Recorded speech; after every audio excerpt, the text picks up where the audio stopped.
Dans son plan pour une économie verte 2030, le Québec s'est engagé à une réduction d'émissions de gaz à effet de serre de 37,5% sous leur niveau de 1990, d'ici 2030.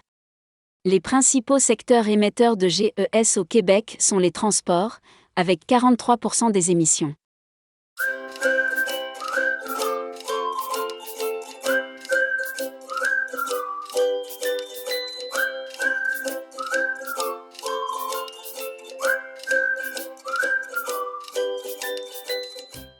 Dans cette optique, le gouvernement du Québec a annoncé en 2020 des investissements de 15,8 milliards de dollars dans le cadre du Plan québécois des infrastructures 2020 à 2030. Cette somme sera consacrée à un total de 6 projets dans les régions de Montréal, de la Montérégie, de Laval, de la Capitale-Nationale Québec et de l'Outaouais-Gatineau. Au total, le gouvernement projette des investissements estimés au transport collectif de 43,8 milliards de dollars, incluant la participation éventuelle de partenaires financiers.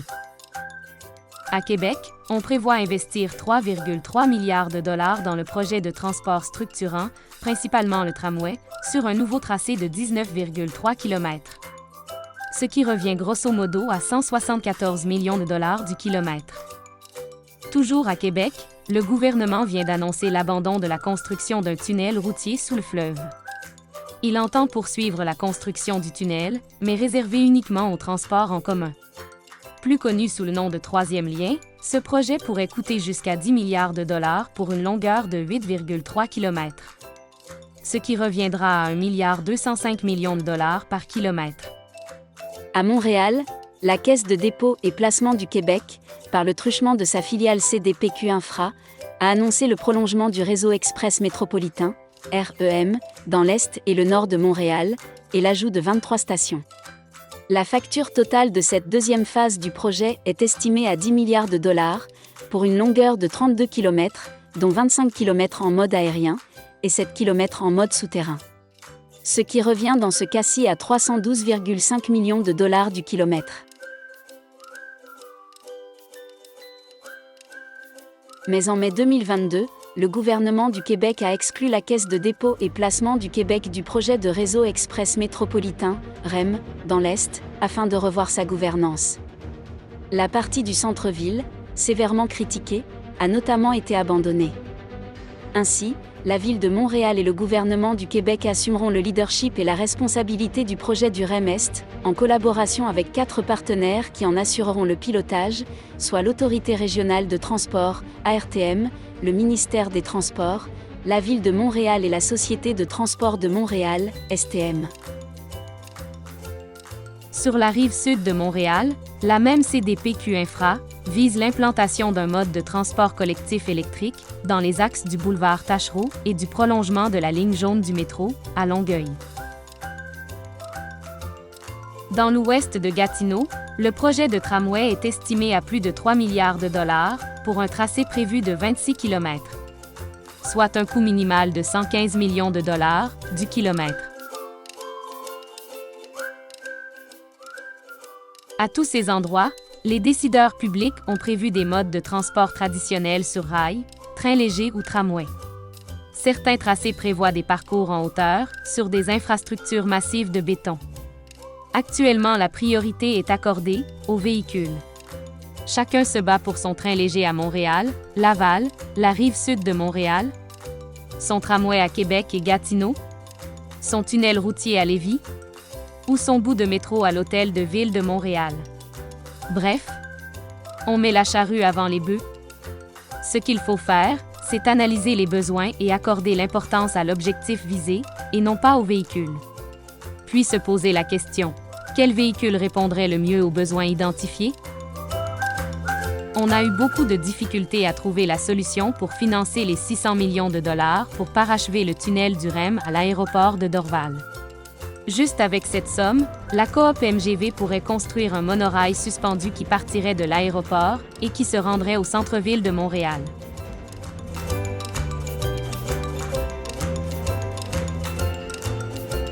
Il existe une alternative à ces modes de transport. Le monorail suspendu de la coop MGV. Aucun décideur public ne l'a pris en compte dans ses décisions. Le monorail de la coop MGV est un produit bien québécois, qui se démarque des monorails traditionnels, à cheval sur une grosse poutre de béton. Un monorail suspendu est un monorail dont le système de traction est placé au-dessus du véhicule, sur un rail plus léger.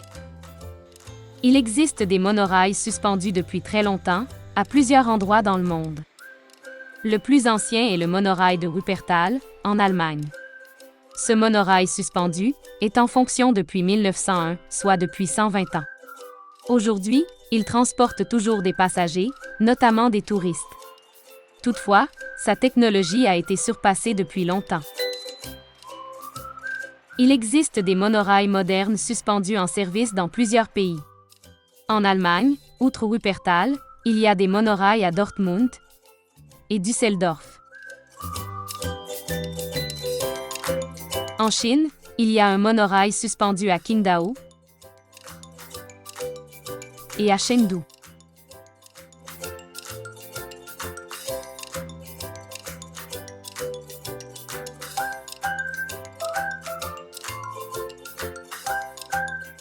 Et au Japon, à Shonan, à Hiroshima,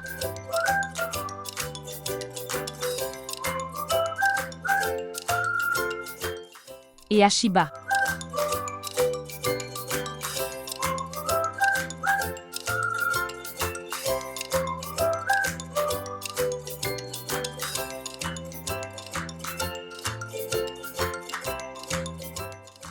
Des monorails suspendus sont aussi en développement, en Russie.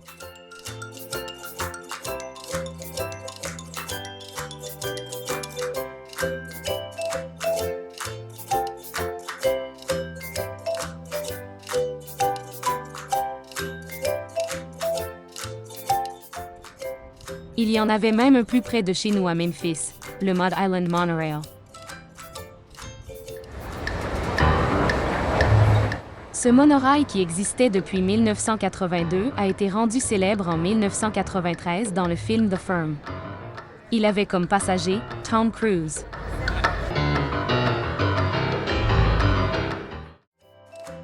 Comme on le voit, les monorails suspendus ce n'est pas une chimère, une vue de l'esprit.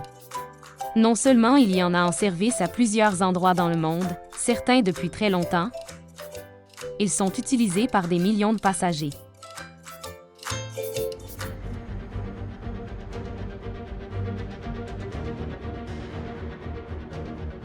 Grâce au moteur roue, inventé par le Dr Pierre Couture, dans les années 80, la principale innovation du monorail de la coop MGV est sa vitesse.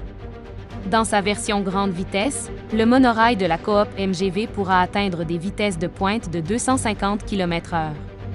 Ce qui permettrait de franchir la distance entre Montréal et Québec en près d'une heure. Bien sûr, en mode urbain, ce monorail serait limité à un maximum de 100 km/h pour le confort des passagers, en raison des arrêts et départs fréquents.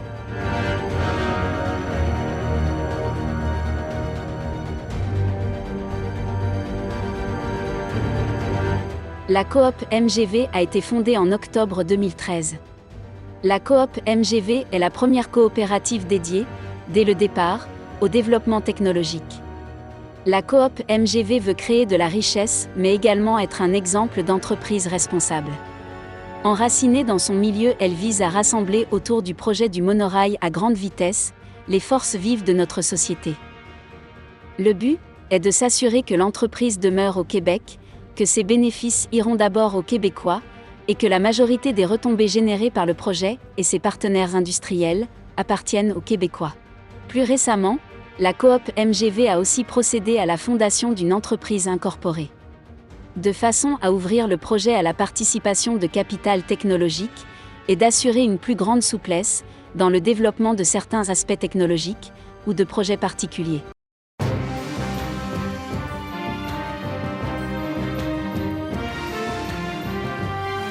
L'émission Découverte de Radio-Canada a produit, en avril 2013, un reportage sur le monorail suspendu, promu à l'époque par Trans-Québec.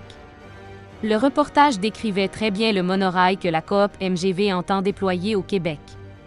La coop MGV a, depuis l'époque, développer une meilleure technologie visant la grande vitesse.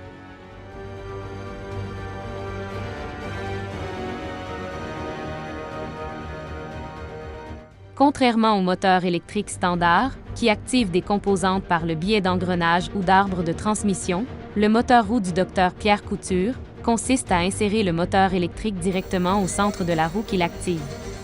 Un peu comme celui d'une bicyclette électrique, dont le moteur est fixé directement dans le moyeu au centre de la roue. La roue et le moteur sont liés un à l'autre directement. Le moyeu de la roue est aussi son moteur. La roue répond ainsi directement aux impulsions du moteur. Cela résulte en une économie de puissance, de volume et d'énergie. N'ayant pas de moteur extérieur, l'économie de volume est très importante lorsqu'on parle de monorail suspendu. L'autre grande caractéristique du monorail suspendu de la coop MGV est son mode de traction double, employant le métal et le pneumatique. Cela lui permettra de pouvoir faire des arrêts et des démarrages rapides et d'atteindre sa vitesse de pointe en quelques secondes, tout en étant capable de se déplacer à grande vitesse. Mais les nombreuses caractéristiques intéressantes du monorail suspendu ne s'arrêtent pas là. Un des principaux avantages du monorail suspendu est qu'il ne divise pas le territoire. Tous les autres systèmes de transport sur rail ont la fâcheuse conséquence de séparer l'espace et de bloquer la possibilité de traverser facilement leur empreinte au sol. Trains légers et tramways impliquent des rails que souvent on ne peut pas franchir facilement. Leur traversée exige d'utiliser des passages à niveau, répartis à certains endroits restreints. Dans le cas des TGV, il faut absolument construire des viaducs. Les passages à niveau étant exclus à cause de la vitesse trop grande du train. Mais cela n'est pas seulement incommodant pour les véhicules automobiles, ce l'est aussi pour les piétons, les animaux domestiques, les animaux d'élevage, l'agriculture et la faune sauvage. Ces rails sont une véritable déchirure, un mur, parfois infranchissable. En circulant en mode aérien, le monorail voyage au-dessus de la circulation routière, sans en être affecté et sans l'entraver. Il ne sépare pas le territoire. Les humains et les animaux peuvent le traverser en toute sécurité. Toute collision est impossible. Il ne sépare pas les champs et laisse le passage libre à la machinerie agricole et aux animaux sauvages ou domestiques. Pour la même raison, le monorail suspendu n'affecte pas les zones humides, leur flore et leur faune naturelle. Pour construire des rails, il faut excaver, réaménager les conduites d'eau, d'électricité, de gaz, faire du remplissage avec les matériaux appropriés, niveler le sol, poser des dormants, puis les rails proprement dits. De plus, dans le cas de systèmes de transport électrique, il faut construire des pylônes de soutien des caténaires pour supporter les fils d'alimentation du train léger ou du tramway. L'empreinte au sol de ces systèmes exige des bandes, parfois surélevées de quelques centimètres, d'entre 7 et 15 mètres de largeur, sur des dizaines de kilomètres.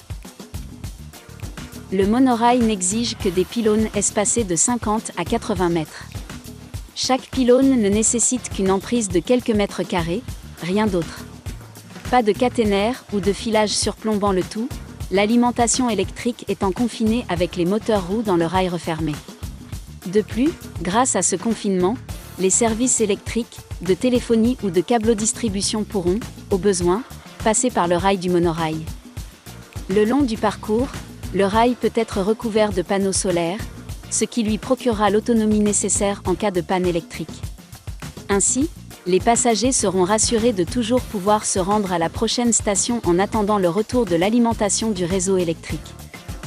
À cause de leur rigidité et de leur lourdeur, les systèmes de trains légers ou de tramway sont obligés de procéder à de nombreuses expropriations.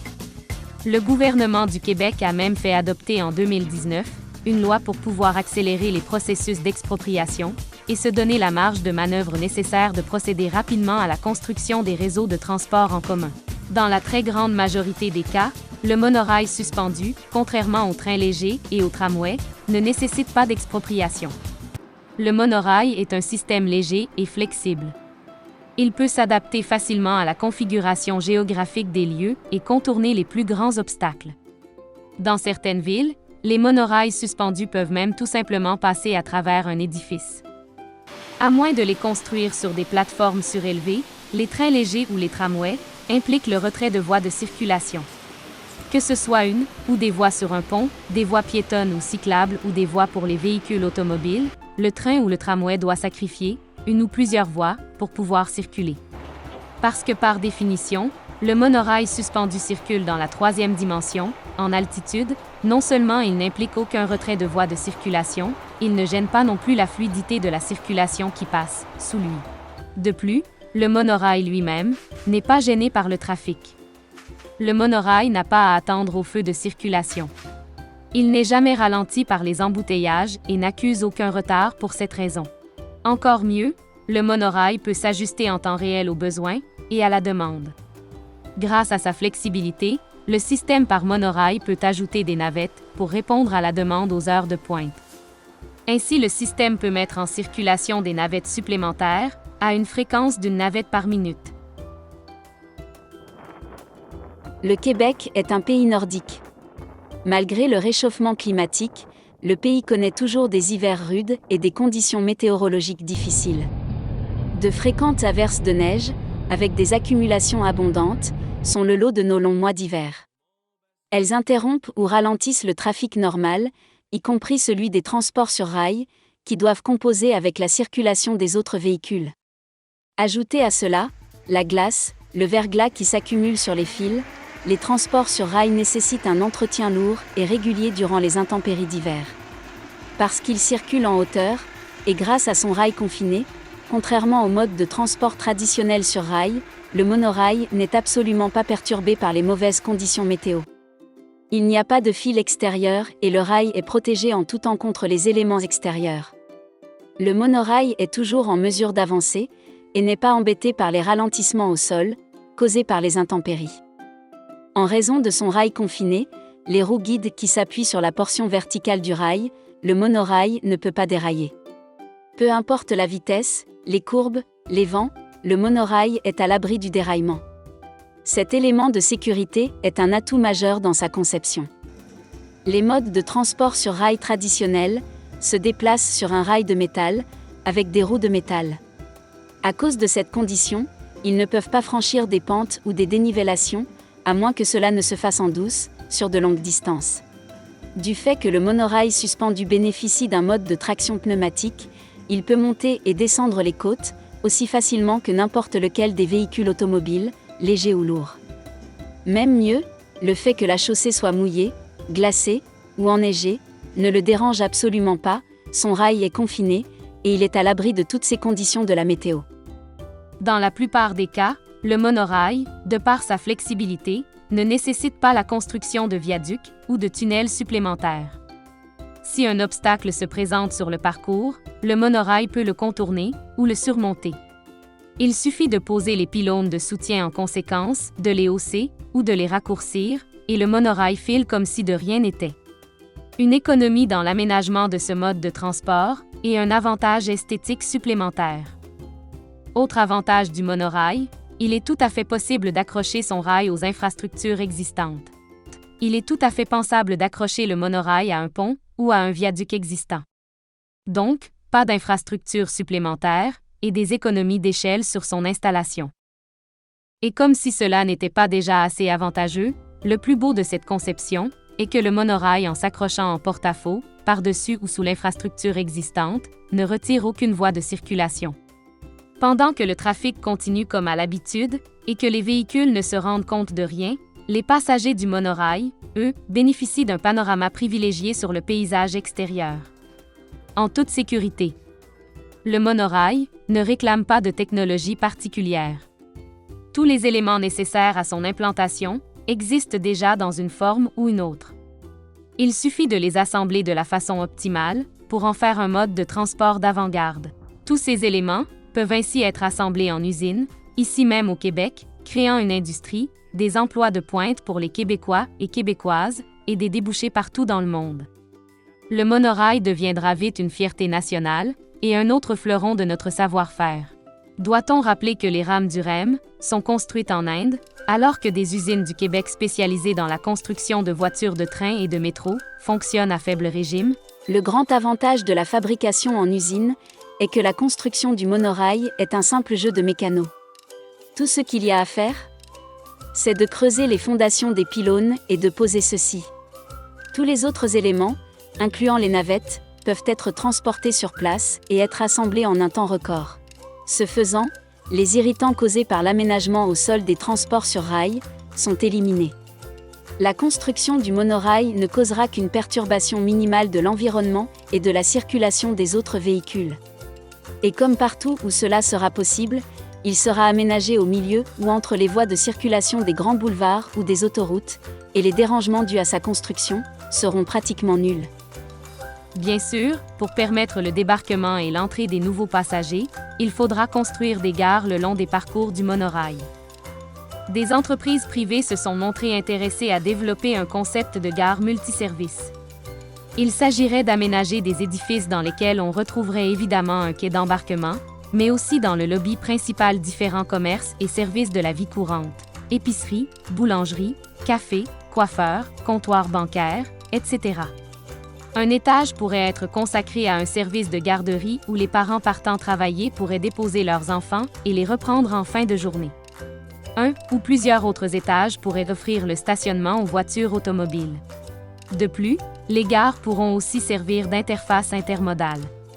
Non seulement, elles pourront se connecter grâce à des passerelles sécuritaires à certaines gares d'autres modes de transport comme le métro, le REM ou le tramway, mais elles pourront aussi offrir la location de véhicules électriques, voitures ou bicyclettes, ou comme station pour le Bixi à Montréal. Le grand avantage du monorail suspendu est sa vitesse et son confort. Les navettes seront entièrement automatisées. Elles ne nécessiteront pas de chauffeur. Au plus, un ou une agente de bord pourra répondre aux besoins particuliers des voyageurs.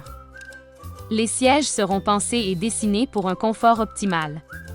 Les navettes fourniront tous les services technologiques de fine pointe.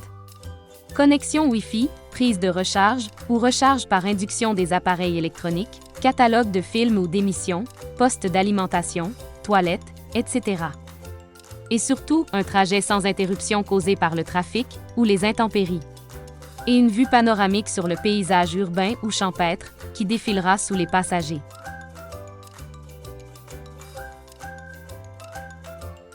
Récapitulons. Le REM de l'Est de Montréal coûtera autour de 312,5 millions de dollars du kilomètre. Le tramway de Québec revient, grosso modo, à 174 millions de dollars du kilomètre. Le tramway de Ottawa et Gatineau, autour de 115 millions de dollars du kilomètre. En décembre 2010, l'Institut de recherche en économie contemporaine, IREC, publiait une étude qui établissait avec une évaluation très prudente que les coûts de construction pour une première ligne de monorail à grande vitesse dans un milieu interurbain seraient à ce moment de l'ordre de 12 millions de dollars par kilomètre, ce qui incluait les études et le développement d'un prototype. Aujourd'hui, dans le cadre d'une implantation du système en milieu urbain, l'hypothèse d'un coût actualisé, toujours conservatrice, nous amène à une somme d'entre 20 et 35 millions de dollars par kilomètre.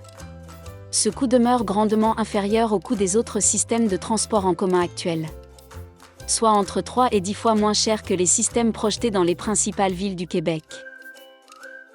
Par exemple, à Québec, avec les 3,3 milliards de dollars qui sont consacrés au projet de tramway, au lieu de couvrir seulement 19,3 km comme on prévoit le faire, le monorail pourrait couvrir 100 km sur la rive nord, traverser le fleuve et couvrir une trentaine de kilomètres jusqu'au cégep de Lévis.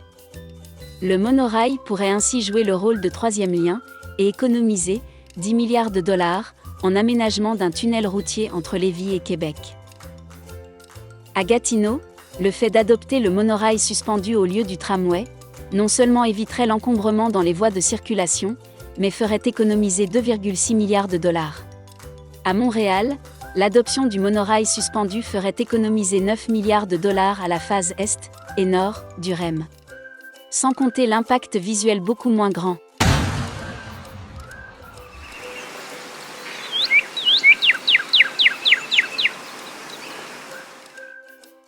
Le projet d'un TGV entre Montréal et Toronto, possiblement jusqu'à Windsor en Ontario, refait surface. Récemment, le gouvernement libéral de Justin Trudeau a annoncé un projet de train à grande fréquence TGF entre Québec et Toronto. Le projet est évalué entre 6 et 12 milliards. un monorail grande vitesse entre Toronto et Québec, non seulement serait beaucoup plus rapide qu'un TGF, beaucoup moins cher qu'un TGV, mais il ne diviserait pas le territoire le long de son parcours. Après toute cette liste d'avantages considérables, pourquoi le monorail n'est-il pas, de facto, le mode de transport privilégié par les décideurs publics? On peut certainement avancer que le système de monorail suspendu est victime auprès des décideurs publics et des médias d'information d'un certain nombre de préjugés. Comme il n'y a pas, en ce moment, de système de monorail suspendu en Amérique du Nord, en France ou en Angleterre, les dirigeants et les médias n'ont pas de point de comparaison dans leur cercle de référence culturel habituel. Par contre, de là à alimenter une certaine désinformation, il y a quelque chose de l'ordre du manque de volonté ou de la mauvaise foi. Quelques lobbies, bénéficiant de beaucoup d'influence auprès des décideurs publics ou des médias, auraient-ils intérêt à démolir ou à ridiculiser le projet de monorail suspendu? Tout simplement parce qu'ils risquent de leur faire concurrence? Serait-ce qu'ils ne veulent pas voir ce système débarquer dans leur terrain de jeu? On peut songer qu'il y a une bonne part d'ignorance dans le fait que le projet de monorail suspendu n'est pas considéré avec le sérieux et les égards qu'il mériterait.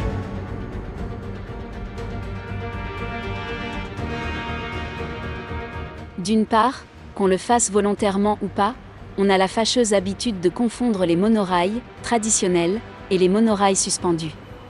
Les monorails traditionnels sont généralement à cheval sur une grosse poutre de béton. Ils sont beaucoup plus massifs et moins flexibles que les monorails suspendus. Les monorails suspendus, comme celui que promeut la coop MGV, sont accrochés sous un rail et voyagent de part et d'autre d'un pylône de béton ou de métal. Ils sont beaucoup plus légers d'apparence et plus flexibles dans leur tracé et leur configuration.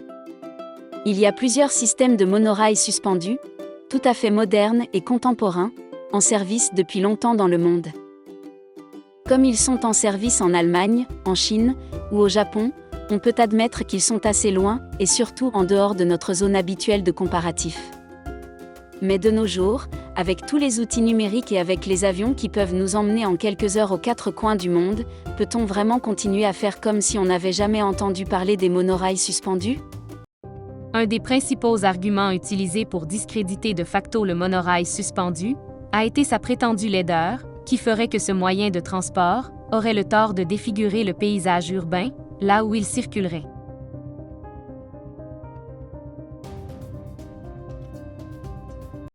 D'abord, il faut absolument préciser que la coop MGV se préoccupe tout autant que n'importe quel citoyen ou décideur public de l'impact visuel de son monorail. Il n'a jamais été question pour la coop MGV de faire passer son monorail dans une zone patrimoniale ou historique. La coop tient à rencontrer les décideurs publics et discuter avec eux et elles des meilleurs tracés pour que le monorail réponde de façon optimale aux besoins de transport. D'autre part, les concepts de beauté et de laideur sont hautement subjectifs et varient dans le temps.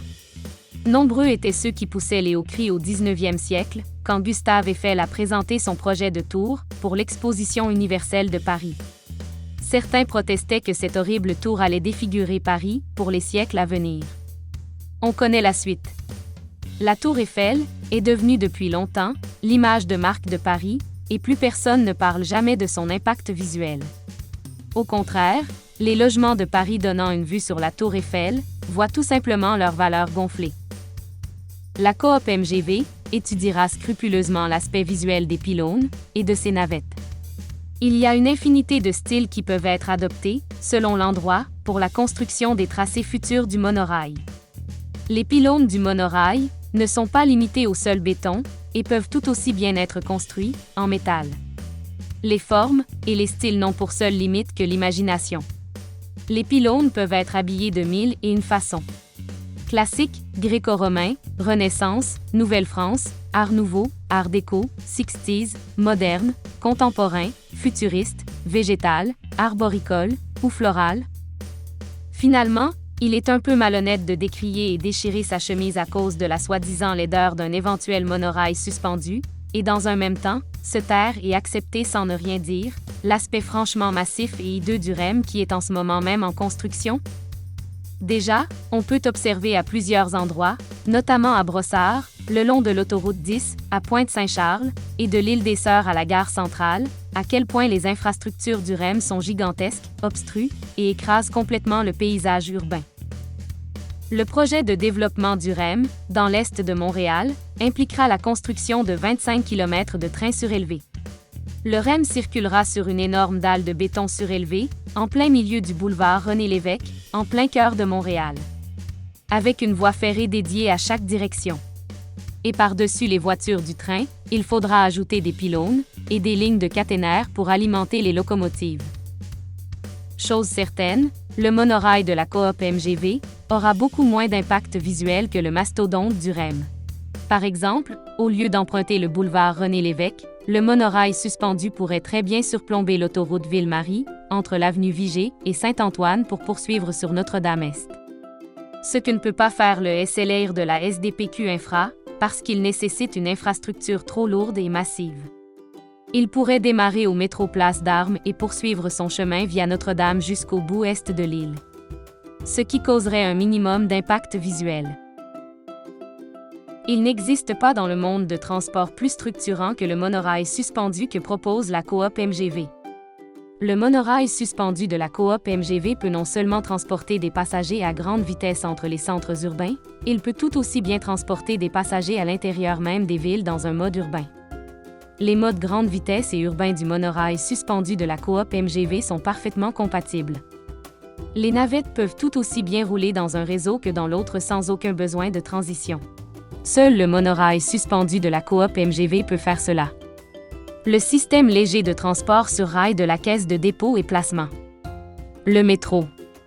Les tramways. Le TGV. Et le TGF ne peuvent pas circuler en mode rapide et en mode urbain. Sans interférer avec la circulation des véhicules, des piétons et des animaux. En protégeant les milieux humides. Sans diviser les territoires. Sans grands travaux d'excavation. Avec un minimum de perturbations lors de la construction. À l'abri des intempéries, de la neige, de la glace et du verglas. Et comme si cela n'était pas suffisant, c'est aussi le moins coûteux des systèmes de transport sur rail.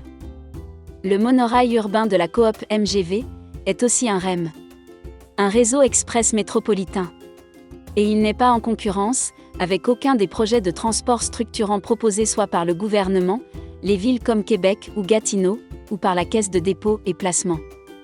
Au contraire, la coop MGV souscrit et soutient tous les projets de transport visant à améliorer la fluidité des déplacements, diminuer l'utilisation de l'autosolo et l'émission des gaz à effet de serre.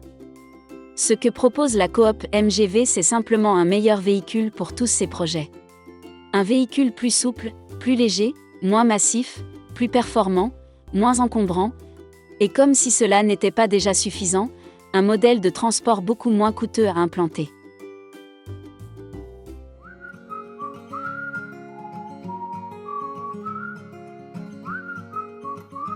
La coop MGV offre un système qui élèvera la technologie des transports au Québec à une dimension inégalée jusqu'ici. Ce monorail pourrait devenir un autre symbole de notre savoir-faire, une autre image de marque. Le monorail pourra s'exporter dans plusieurs pays dans le monde qui ont déjà manifesté leur intérêt. Mais pour que tout cela se réalise, il faut risquer une première fois. Il faut donner une chance à ce projet de prendre vie. Tant et aussi longtemps qu'on décidera d'opter uniquement pour une solution traditionnelle et qu'on n'aura pas l'audace de se lancer dans ce qu'on considère malheureusement comme une aventure incertaine, le monorail va forcément faire du surplace. On demande au monorail de faire ses preuves, mais on ne lui permet pas de le faire. C'est bien de vouloir être pragmatique. Mais si on se contente d'opter pour des solutions conservatrices et ordinaires, il n'y a pas de progrès. Et cela cause plus de torts, plus de cicatrices visuelles, plus d'expropriation, plus d'entraves à la circulation. Le pire, c'est que le résultat de ce conservatisme technologique est un fardeau beaucoup plus considérable sur les finances publiques et, au bout du compte, sur le contribuable. Il faut avoir le courage d'innover. L'innovation est la seule voie d'avenir. Si vous considérez, comme nous, que le monorail est un moyen de transport d'avenir et une solution innovante aux problèmes de transport, nous vous invitons à devenir membre de la coop MGV en visitant notre page web mgv.coop ou notre page Facebook Monorail Coop MGV. Vous pouvez aussi contribuer en grand nombre à la campagne J'achète mon monomètre en visitant notre page web ou notre page Facebook. La coop MGV a besoin de votre soutien. Appuyez l'idée, partagez nos publications, parlez-en à votre entourage, devenez membre de la coop MGV, participez et joignez-vous à nous dans l'élaboration de ce grand projet de société québécois.